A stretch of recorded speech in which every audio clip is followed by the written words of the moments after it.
asalaamaaleykum wa rahmatulah yéen a ngi déglu Vibe Radio téeméer ñaar yu tomb jot mi di jot na. dalee nag jàmm dibéer fukki fan ak juróom mai 2022 ni ñu koy defee ay bés bu nekk seen émission hashtag news tey ji nag gan la ñuy dalal di ko xamante ni mooy sunu doyen ci métier mi dañoo dem fekk ji ko ni ñu leen ko waxee hashtag news bu dee rek ñi nga xam yenn ci ay kilifa dañu seen tànk dafa maanaam woyful faw rek ñu ñëw seet si leen di Mamadou Ibra Kane di patron Africom SA bu ngeen ko déggee mooy ñi nga xamante ni ñoom ñooy édité stade ak sunu lamb nekk ba tey njiitu conseil des diffuseurs et éditeurs de presse doyen ñu ngi lay nuyu di la dalal fa rafet ñuy ñëw fi fekk si la maa ngi lay fay.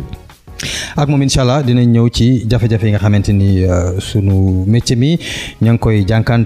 jànkonteel ak it yenn ci ay mbir yoo xamante ni daanaka rek ay bés bi fees na ci lool waaye laata loolu dañ ñëw ci hashtag bi moo di ni ay bés bii ñu génn am na benn événement bu mag boo xamante ni xewoon na fi événement bu malheureux sax ndaxte mooy sabotage bi nga xamante ni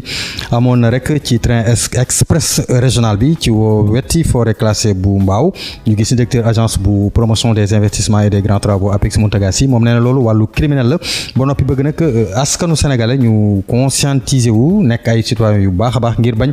njombe yi nga xamante ni mën na indi ak naka sodul noonu loolu nag ba mu amee ñenn ci société civile bi ku ca mel ne rek forum du justiciable ñoom ŋàññ nañ ko te nag banditisme lañ ko dippee ba noppi di sàkku nag ci nguur gi ñu wéyal mbir mi ba rek ñu seet ñi def li nga xamante ni moo di rek njombe joojee ñan la ñu teg leen yi daan Babacar Ba ñu teglu ko gannaaw ba mu si jokko ak Mouhamadou Fatou Ba. waaw li am démb dafa jéggi dayoo parce que bu ñu demee ba gis ay câble yi nga xam ne tey moom moo yor li nga xam moom mooy le réseau ferroviaire ñu koy sàcc di ko dagg loolu dafa au-delà mu nekk sabotage mu nekk en tout cas un acte criminel loolu je pense que ni waruñu ko bàyyi mu jàll loolu tey képp koo xam ni en tout cas les autorités judiciaires yi nga xam ni ñoom la ñu dénk sunu kaaraange nañ ci ubbi enquête ñi nga xam ne tey ñoo def jëf jooju yoon topp leen pour ñu mën leen condamner parce que li xew dafa doy waar mënoon na créer li ñuy wax benn accident ferroviaire te mar d'Italie bu amoon ay nit ñoo ci ñàkk seen bakkan donc loolu je pense que ni au-delà manque de patriotisme ak d'incivisme bi ñu ci gis dafa am sabotage donc loolu daal ñun ñoo ngi koy naqarlu on a mënuñu sax trouver les mots parce que li xew dafa mel ni sax nit ñi dañ ko xaw a minimiser donc loolu nañ ci def taxaw seetlu ñu ubbi ci benn enquête bu sérieuse pour que ñu teel ci jël ay matuwaay pour que ñu def jëf ju ñaaw jooju jëf ju bon jooju yoon mun leen topp yoon mun a dal seen kaw. Babacar Ba forum du justiciable doyen dégg nga ko de li fi am ak réaction bi. waaw xam nga réew dafa ëmb lu bare maa ngi dégg Babacar Ba di wax ne justice bi dafa war a def liggéeyam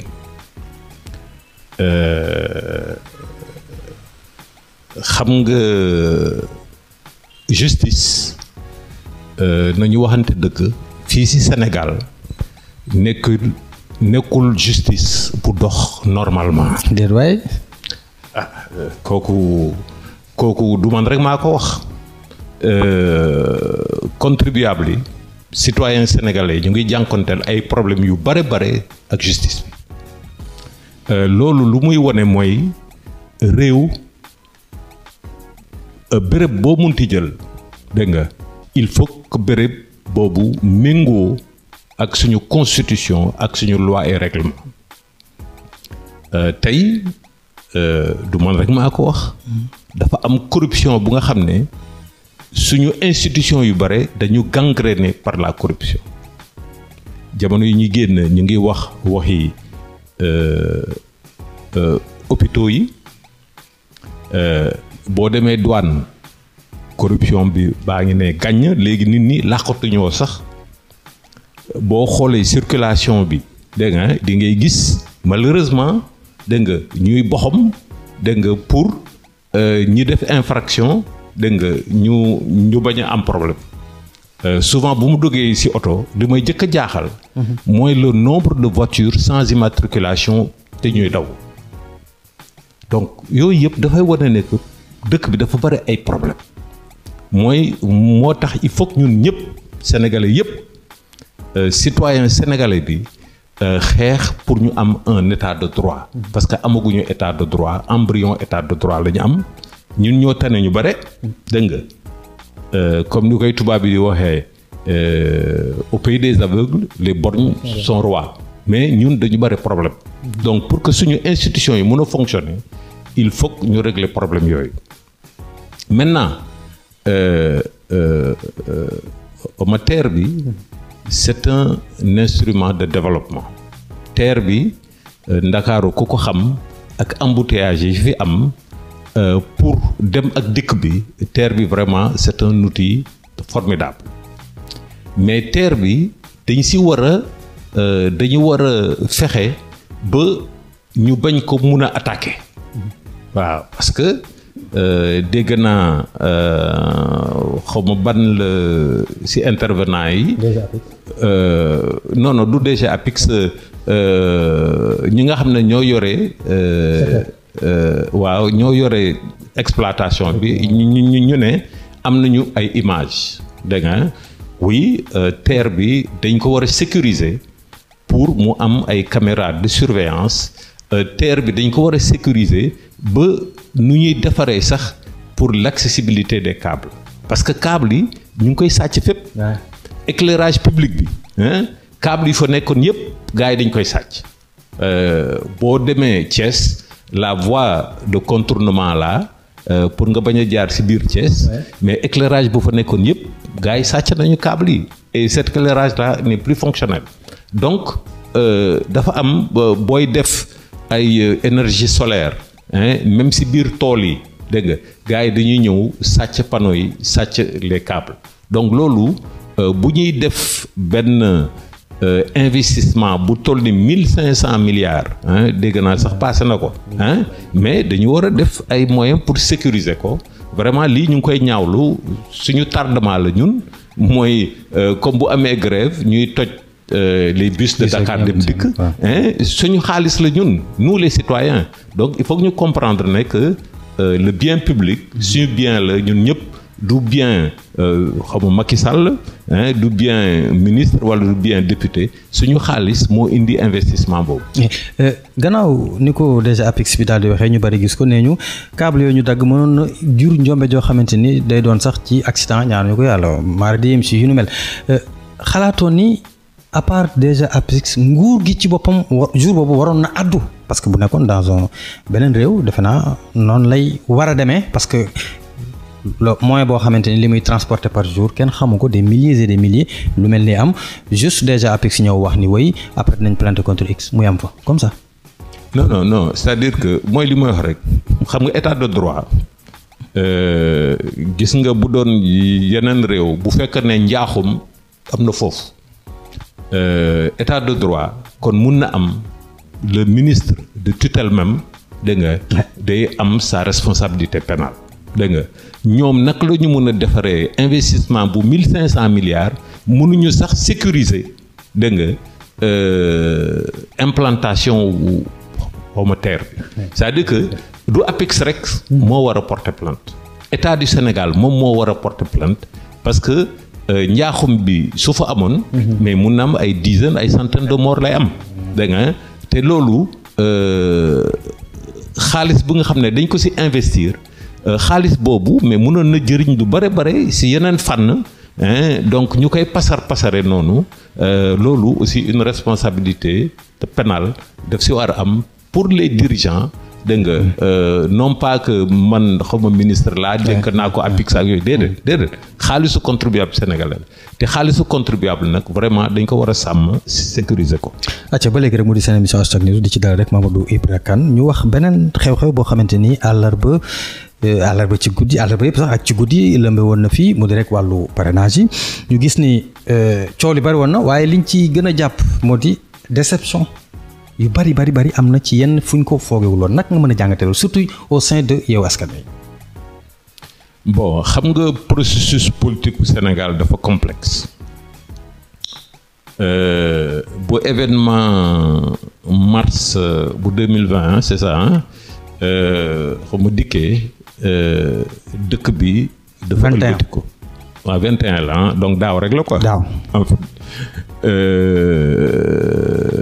dëkk bi dafa ëlbatiku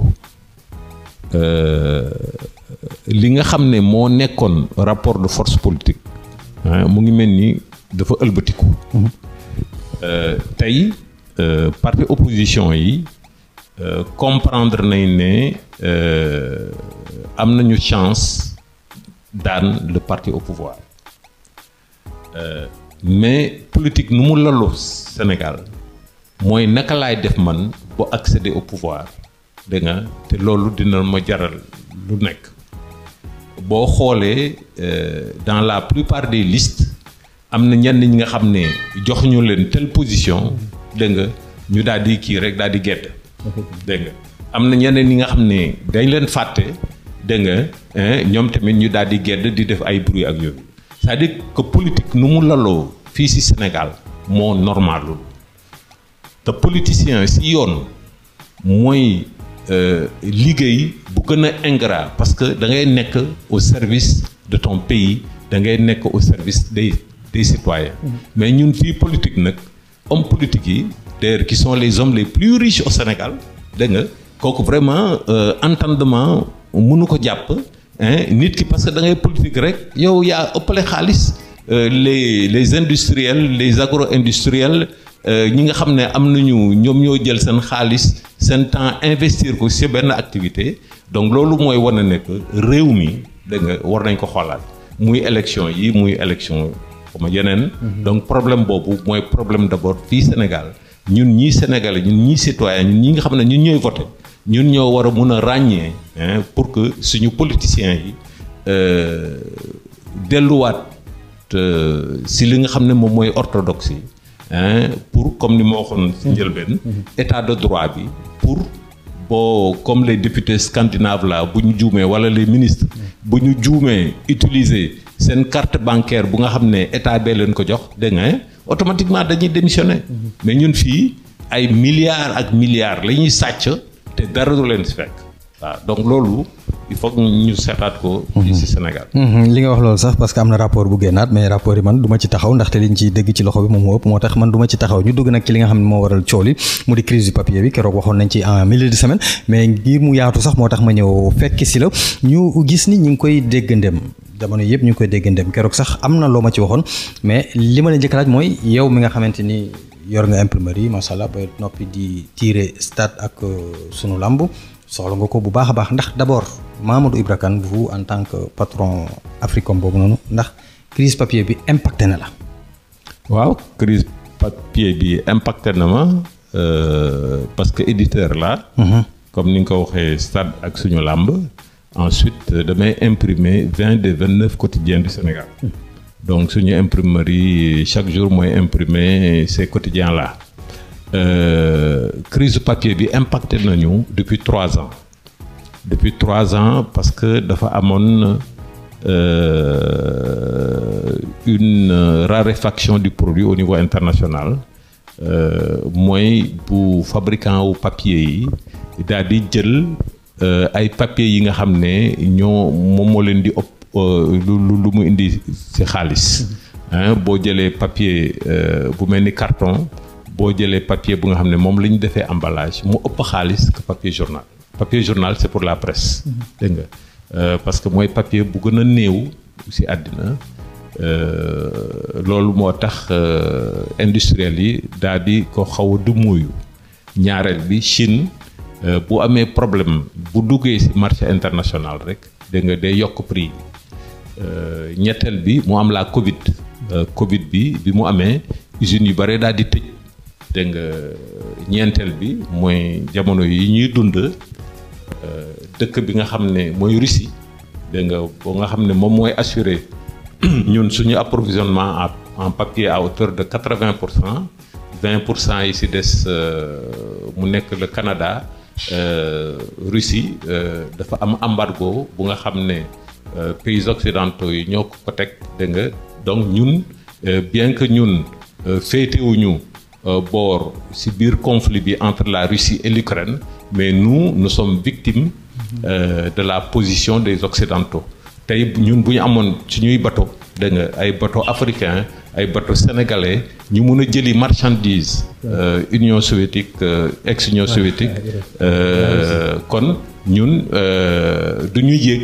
donc embargo bi kon problème bii ñuy jonkonteel ci mbirum papier wala ci mbirum engrais dégg nga kon duñ ko am donc loolu mooy wane ne que il faut que ñu am une politique économique indépendante suñu pays wala ay mbootaayu pays ci biir Afrique occidentale wala au niveau du continent. Donc tey kayit bi nga xam ne mu ngi doon jar 400 € la tonne tey mu ngi ba 1500 € la tonne donc loolu vraiment problème bu rëy la parce que ñun Sénégal dañu am chance am benn presse bu nga xam ne valeur faciale bi li ñu koy jëndee dafa yomb. mooy 100 francs. justement sax doo ma ci loolu laa bëggoon ñëw. yaa ngi koy dund mais kon lan mooy sa secret pour nga survivre parce que xamoon naa ne dañ ci ñëw. déjà de 400 à 1500 € bu ñu ko convertir presque million la fi mu ne nii yow ngay jaayee 100 francs. mu metti ngay dund ba léegi lan mooy secret Mamadou Ibra Kane. waaw gannaaw yàlla bien sûr. oui c'est-à-dire que xam nga suñu modèle économique moo tax Sénégal. nekkoon le premier tirage moo ko nekk ba léegi sax le premier tirage de la presse francophone en Afrique subsaharienne dégg nga parce que 100 francs la ñuy jaay dégg nga ñu doon tirer 250 000 exemplaires 250 000 exemplaires ñu nekk kanam ay dëkk yi nga xam ne ay mastodonte économique la ñu comme la Côte d'Ivoire qui fait moom rek 20% du PIB de l'UEMOA des 8 pays de l'UEMOA wala nga dem ba Cameroun bu nga xam ne aussi c'est une puissance économique mais Sénégal bu ndaw bi mënoo nekk la première puissance en matière de presse dégg nga loolu suñu nombre bi la dégg nga mooy 250 000 exemplaires. loolu nag dafay indi ay économie d'échelle yooyu dégg nga moom mooy tax dégg nga ñu xaw a mun a alléger dégg nga la crise bu nga xam ne moom la ñuy dund nii parce que le modèle économique bu Côte d'Ivoire am ak Cameroun par exemple Côte d'Ivoire ñu ngi jaay le quotidien à 300 francs. waaw CFA dégg nga CFA dégg nga au Cameroun jéggi dayoo à 500 francs CFA. dégg nga mais ñun même xale bu ndaw sax dégg nga dina mën a jënd un journal parce que 100 francs du dépense dégg nga donc léegi ñun suñu chargé dañ koy reporter sur les annonceurs dégg nga et non pas sur le lecteur. ok waaw loolu mooy différence dégg nga et les grands journaux oui am nañu ay jafe-jafe yu bare mais ñoom ñoo tane ay journaux yu ndaw yi nga xam ne. ñoom bu ñu jaayoon lépp sax dégg nga du tax ñu mën a fay seen charge donc du secret c'est une loi économique dégg nga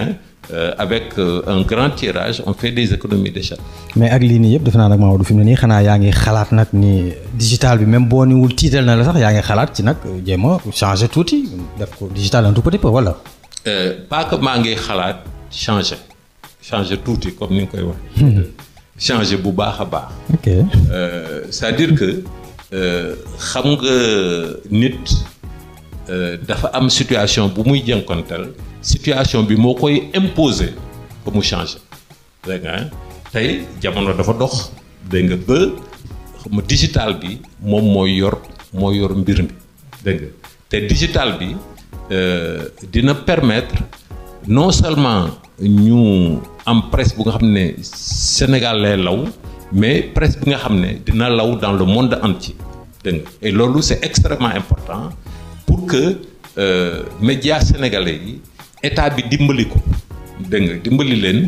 pour ñu mën a financer la transition vers le numérique dégg nga transition vers le numérique c'est très important pour que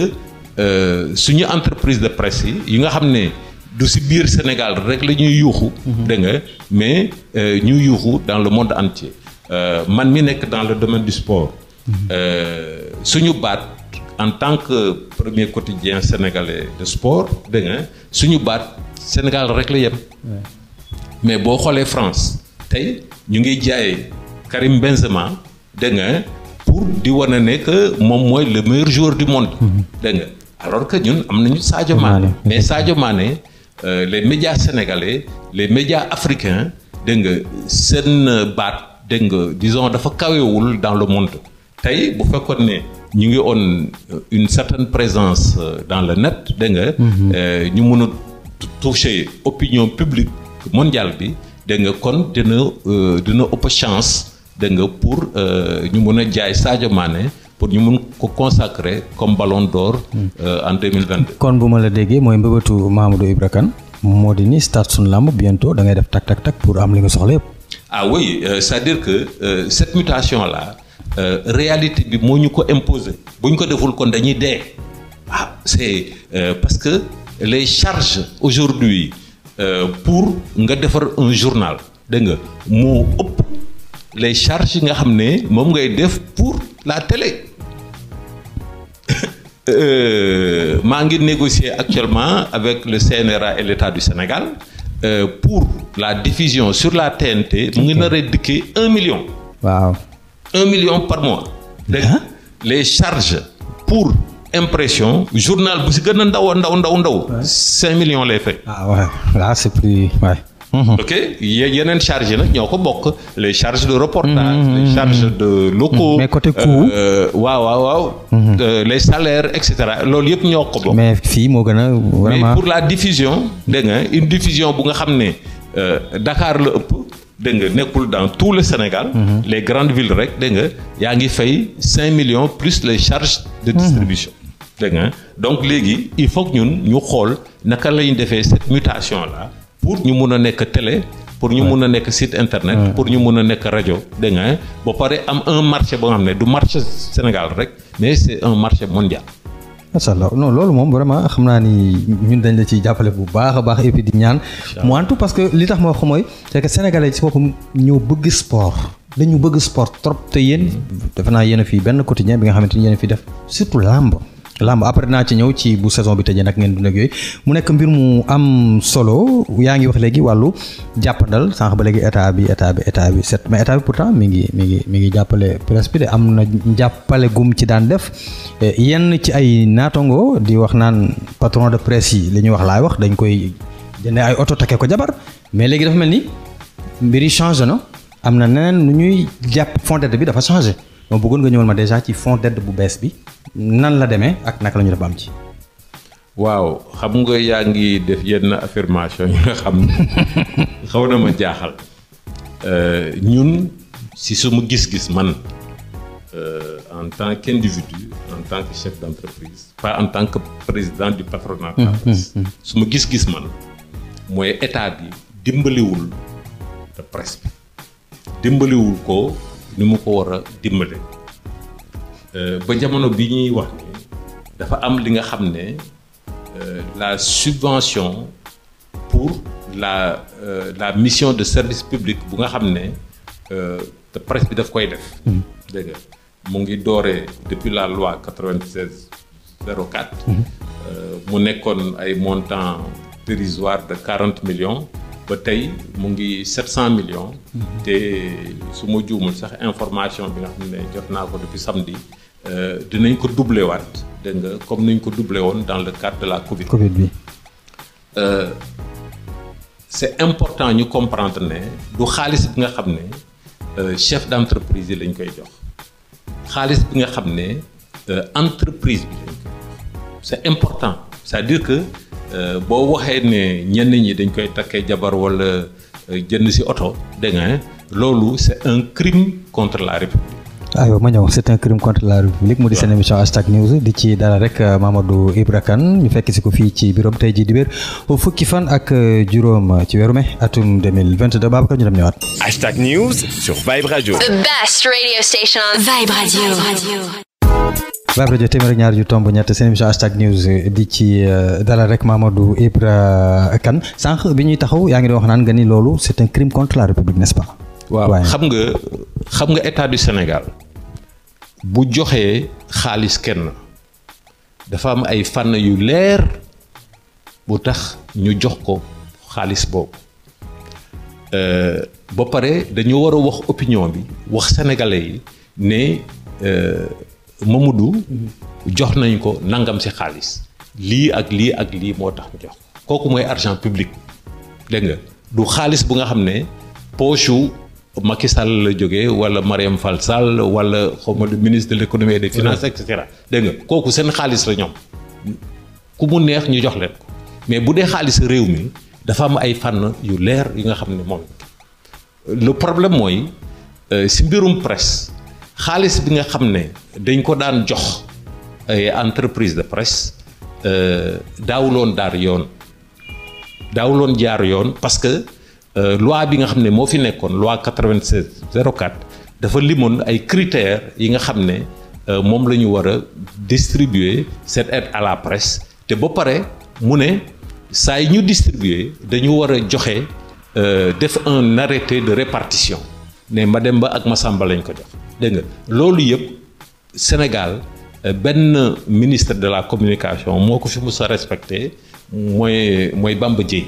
dégg nga tous les autres ministres dégg nga amu si kenn ku nga xam ne respecté na condition boobu parce que comme ni mu koy waxee xaalisu réew mi dañ ko yàgg boxam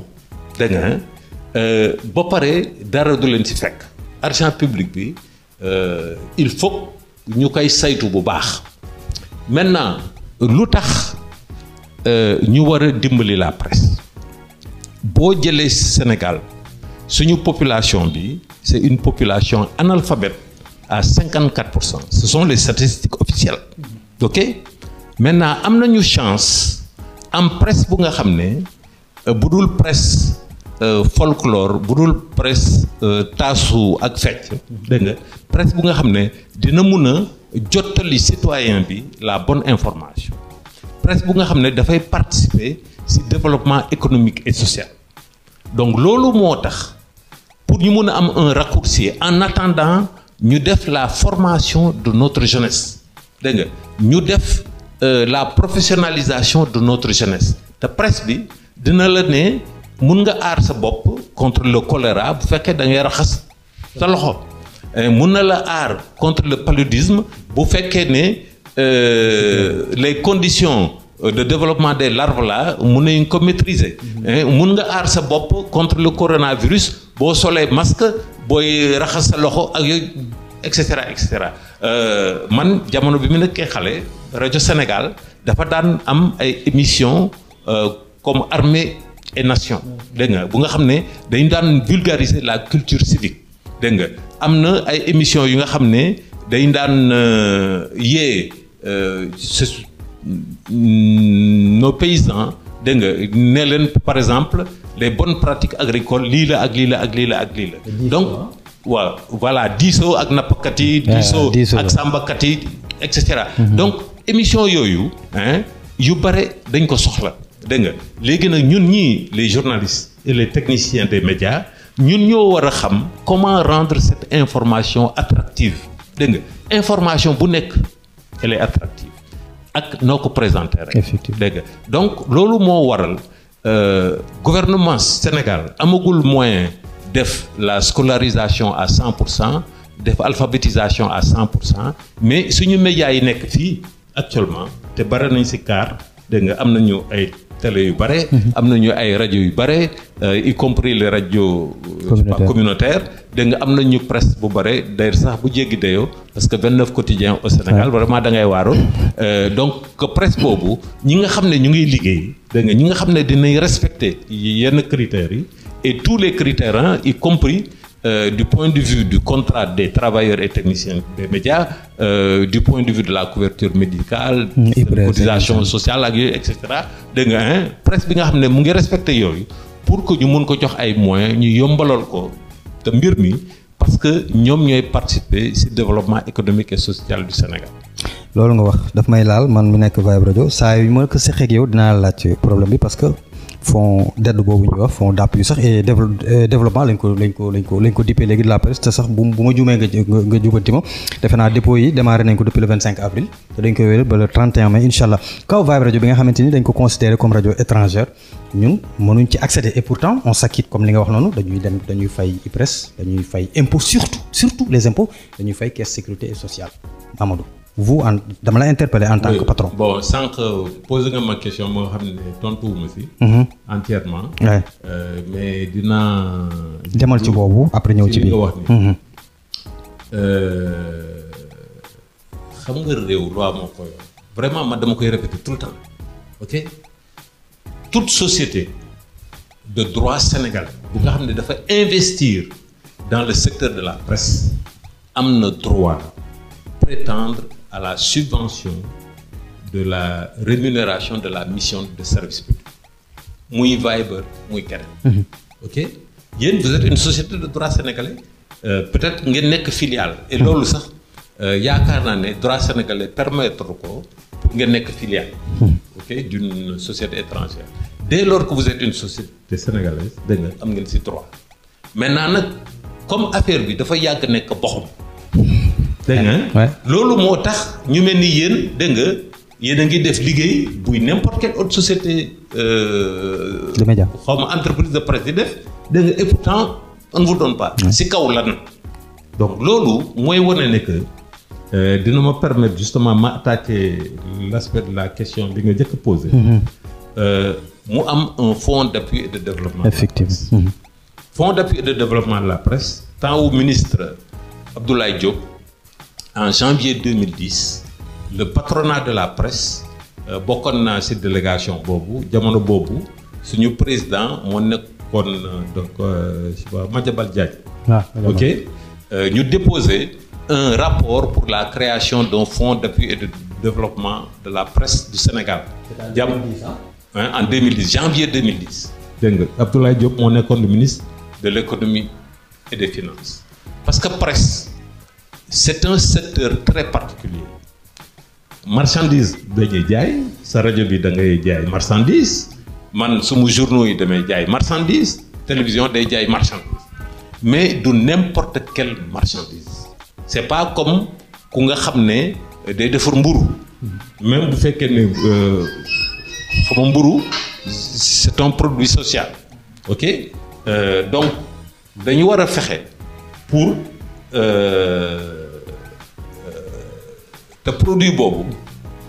pour bañ ku am xaalis rek ñoo dominer dans ce secteur-là ñu créer un environnement juridique un environnement économique un environnement fiscal. dégg nga État du Sénégal dafa war créer loolu pour sànq xaw ma balaa ñuy door dégg nga dama la ne te Macky Sall tey bu nekkee président de la République ngir presse libre et indépendante président Abdoulaye Wade bu nekkee président de la République ngir presse libre et indépendante. presse libre et indépendante boobu moom moo créer une certaine stabilité politique et sociale au Sénégal moom moo ñuy permettre demain dégg nga ñu engager le véritable développement du Sénégal. ok et loolu nag pour que mu mun a am ñu ne il faut que ñu def fonds d'appui et de développement de la presse. ba daaw mois de janvier 2021 le président Macky Sall daal di signer le décret pour l'institution du fonds d'appui et de développement de la presse. mais fonds d'appui et de développement de la presse boobu dina permettre comme yéen seen société dégg nga pour mu mun a bénéficier de tout le financement bu ñu nar a mettre en place pour le secteur de la presse sur la base de critères bien précis. parce que fonds d'appui et de développement de la presse dina permettre mu nekk une sorte de banque pour les entreprises de presse banque bi nga xam ne crédit bi du ko joxee 12% 14% mais ay taux concessionnel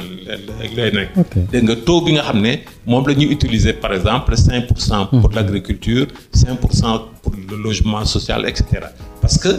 amul activité économique bu nga xam ne 12% 14% ngay fay de taux de crédit vraiment loolu dafa diis trop. de la même manière ñu ne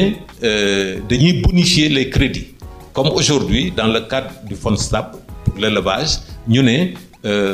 agriculteurs yi 5% lay fay léegi 7% yi si ëpp wala 6% yi si ëpp donc fonds bi moom moo koy fay. loolu mooy la bonification du taux de crédit. de la même manière ñu ne yow am nga xam-xam am nga say diplôme am nga expérience da nga bëgg créer sa entreprise de presse mais amuloo xaalis da nga mu am un fonds de garantie parce que yow disons amuloo loo mun a tayle parce que malheureusement suñu banque yi boo amul loo tayle kenn du la lebal 15 bu yóbboo nga am le projet le meilleur du monde da nga mais kenn du la lebal xaalis donc loolu yëpp pour wax ne il faut ñu def ndànk suñu presse bi suñ ko bàyyee noonu rek mu dem dégg nga les lobbies dinay ñëw dominer le secteur de la presse lobby nag moom intérêt am du intérêt général intérêt particulier la am dégg nga muy les partis politiques dégg nga muy les confréries muy les ONG muy les hommes d'affaires donc ñoom dañuy fexe am une politique de communication bu nga xam ne day défendre seen intérêts aux yeux de l'opinion dégg nga te presse Sénégal sa dëgg-dëgg war nañ ko siggil parce que muy élection 2000 ak 2012 am nañu alternance politique dégg nga muy la lutte contre le choléra dégg nga contre Ebola contre le coronavirus loolu yow am nañ ci ndam dégg nga ñu fexe presse bi nga xam ne du mel ni presse comme dëkk yi ñu wër dégg nga une presse ethniciste une presse politique dégg nga une presse bu nga xam ne sax day créer instabilité politique et sociale dégg nga ñun Sénégal yàlla may nañu dégg nga bien que mu ngi commencer yàqu dégg nga yàlla may nañu pour le moment nous avons une presse républicaine donc républicanité boobu dañ ko war a renforcer dégg nga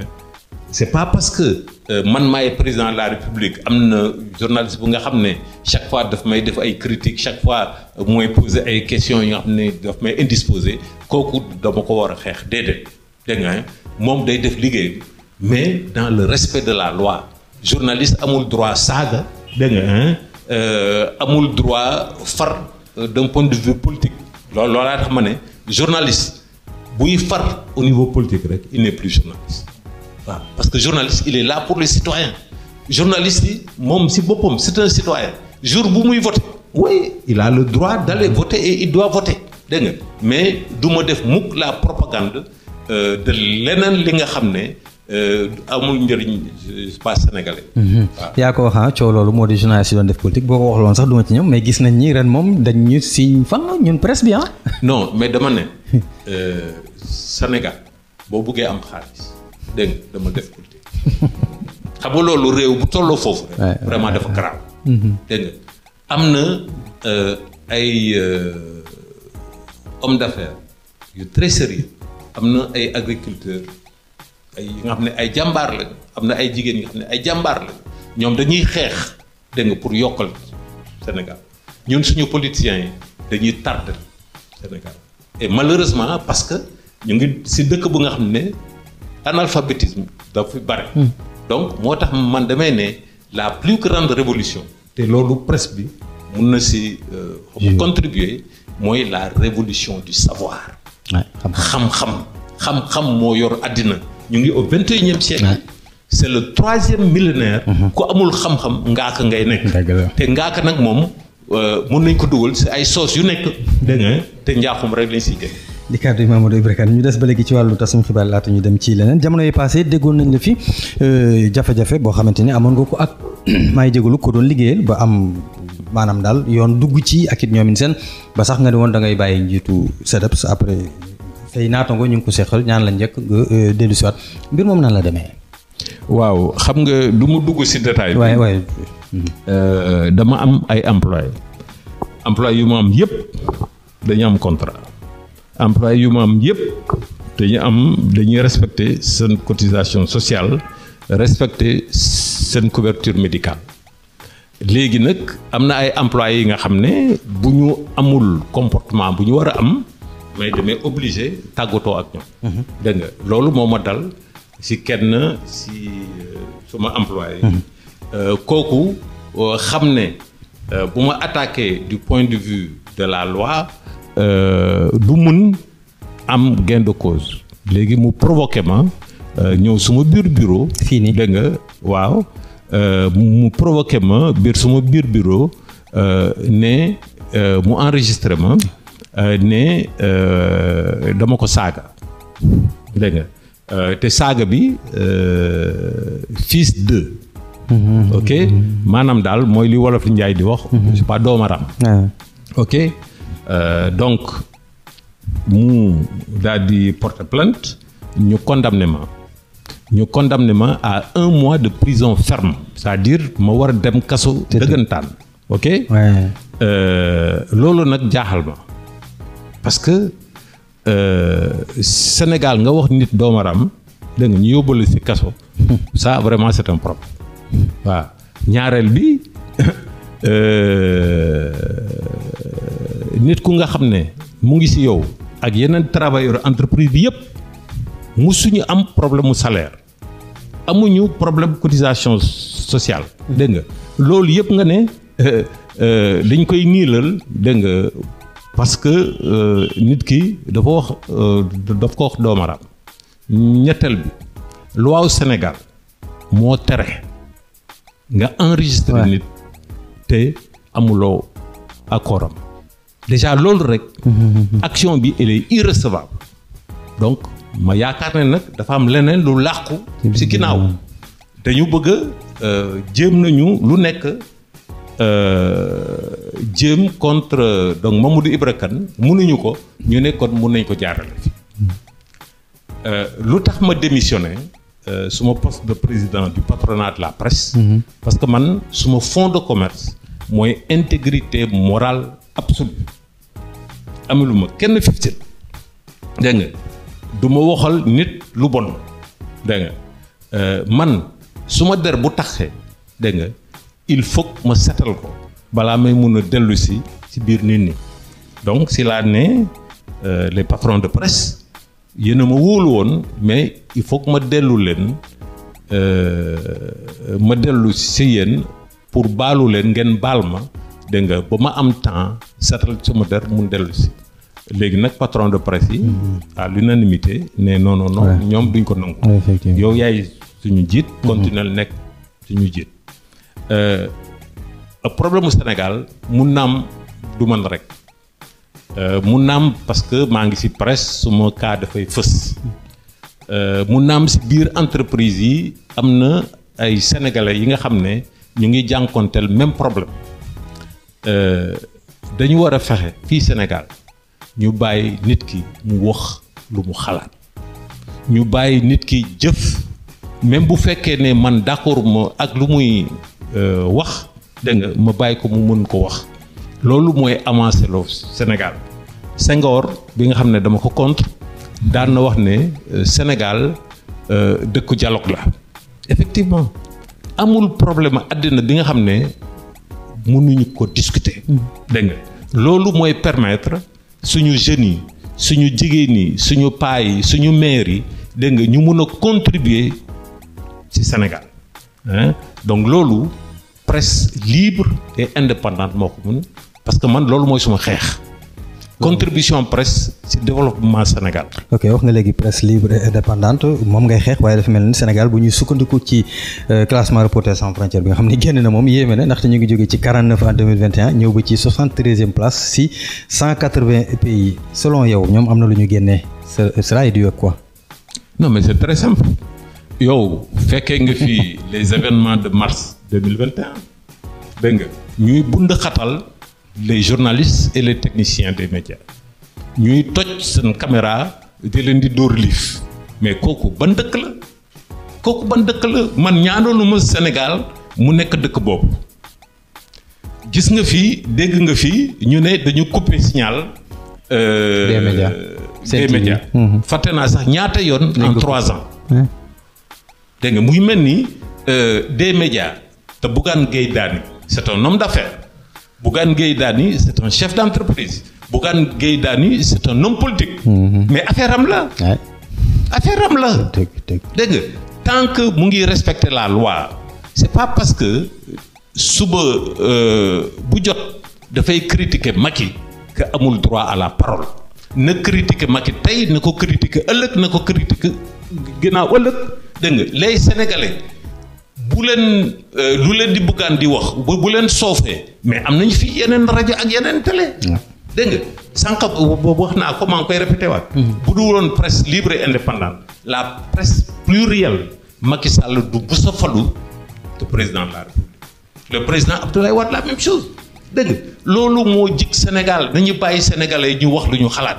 donc tey bu ñu delloo ci classement boobu dégg naa ay Guinée-Bissau yi ñooñu sax ñoom ñoo ñoroon ay pays qui sont presque en guerre. Vraiment extraordinaire. C'est que il faut que ñu bàyyi la liberté de presse la liberté d'expression si kaw nag dégg nga ñu bañ a saaga nit ñi ñu respecter la loi du Sénégal képp ku ko def rek tu as le droit de parler waaw.